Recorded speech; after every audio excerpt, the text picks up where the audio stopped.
अक्सर हमने बिल्डिंग बनते देखा होगा। क्या आप जानते हैं एक रेडिएशन मशीन को लगाने के लिए बिल्डिंग को कैसे तैयार किया जाता है?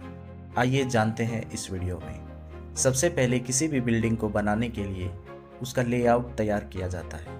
इस लेआउट को ध्यान से देखिए। ये 6 MV लिनैक के लिए AERB से अप्रूव्ड लेआउट है। बिल्डिंग बनाने से पहले हमें इस लेआउट को अच्छे से देखना होगा। इसकी कितनी वॉल्स होती हैं, उनकी कितनी थिकनेस होती है, वॉल के बीच का सेपरेशन क्या है और वॉल्स को बनाने के लिए किस मटेरियल का यूज किया गया है। आइए जानते हैं इस वीडियो में। इस लेआउट में आपको 3 एरिया को नोटिस करना है। नंबर 1 ट्रीटमेंट रूम, नंबर 2 मेज एरिया, नंबर 3 कंसोल एरिया। इनमें से ट्रीटमेंट रूम वो रूम होता है जिसमें एक्चुअली मशीन को इंस्टॉल किया जाता है, जहाँ पे पेशेंट को ट्रीट किया जाता है, उसको हम ट्रीटमेंट रूम बोलते हैं। मशीन को ऑपरेट करने के लिए एक एरिया डिज़ाइन किया गया है जिसका नाम है कंसोल एरिया। कंसोल एरिया से मशीन को ऑपरेट किया जाता है। कंसोल एरिया और ट्रीटमेंट रूम को जो एरिया कनेक्ट करता है उस एरिया को हम बोलते हैं मेज एरिया। अगर बात करें हम ट्रीटमेंट रूम की, इसमें 2 प्राइमरी वॉल होती हैं जिनकी थिकनेस 190 सेंटीमीटर होती है और साइड में सेकेंडरी वॉल होती है जिसकी थिकनेस 115 सेंटीमीटर होती है। इसके अलावा मेज वॉल की थिकनेस 80 सेंटीमीटर होती है और कंसोल वॉल की थिकनेस की अगर बात करें तो 300 सेंटीमीटर तक इसकी थिकनेस 80 सेंटीमीटर होती है और बाकी बची हुई वॉल की थिकनेस 40 सेंटीमीटर होती है। कंसोल की आउटर वॉल की थिकनेस 25 सेंटीमीटर की होती है। अगर बात करें वॉल के मटेरियल की, कंसोल के आउटर वॉल को छोड़कर सभी वॉल कंक्रीट से बनाई जाती है और जिसमें कंक्रीट की डेंसिटी 2.35 ग्राम पर सीसी होती है। और कंसोल के आउटर वॉल बनाने में नॉर्मली हम ब्रिक्स यूज कर सकते हैं।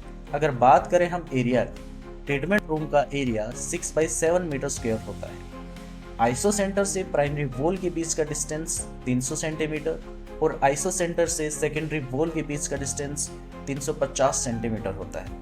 और अगर मेज एरिया को देखें तो आपको मिलेगा कि मेज वॉल और कंसोल वॉल दोनों के बीच का सेपरेशन 200 सेंटीमीटर होता है और 6 MV लिनैक रूम के डोर की विड्थ भी 200 सेंटीमीटर होती है। और इसी तरह से आप 15 MV लिनैक, ब्रैकीथेरेपी, टेलीकोबाल्ट, इनका लेआउट ARB की साइट पे जाके देख सकते हो, जिसका लिंक मैंने डिस्क्रिप्शन बॉक्स में डाल दिया है, आप जाके चेक कर सकते हो। तो आपको क्या चीज़ें ध्यान रखना है?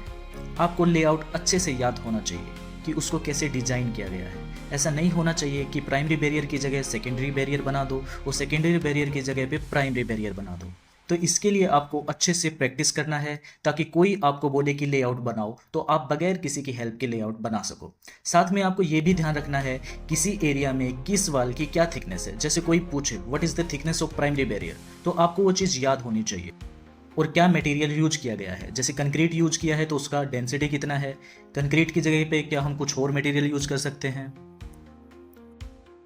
जब आप 4-5 बार ये लेआउट को बना कर देखोगे तो आपको इजीली ये सब चीज़ें याद रहेगा। इसके अलावा मेज वॉल और कंसोल वॉल में एक स्पेस बनाया जाता है, उसको कंड्यूइट बोलते हैं। इसका फ़ायदा ये होता है कि ट्रीटमेंट रूम और कंसोल रूम हमको एक डायरेक्ट रूट मिल जाता है जिसे हम वायर कनेक्शंस के लिए यूज करते हैं।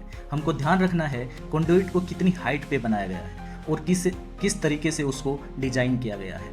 नेक्स्ट वीडियो में हम देखेंगे कि how to calculate thickness of primary barrier. For example, in case of 6 MV linac, primary barrier की थिकनेस 190 सेंटीमीटर ही क्यों होता है, उसको कैसे कैलकुलेट किया जाता है। इस वीडियो के लिए इतना ही। मिलते हैं नेक्स्ट वीडियो में। Thank you so much. Have a nice day.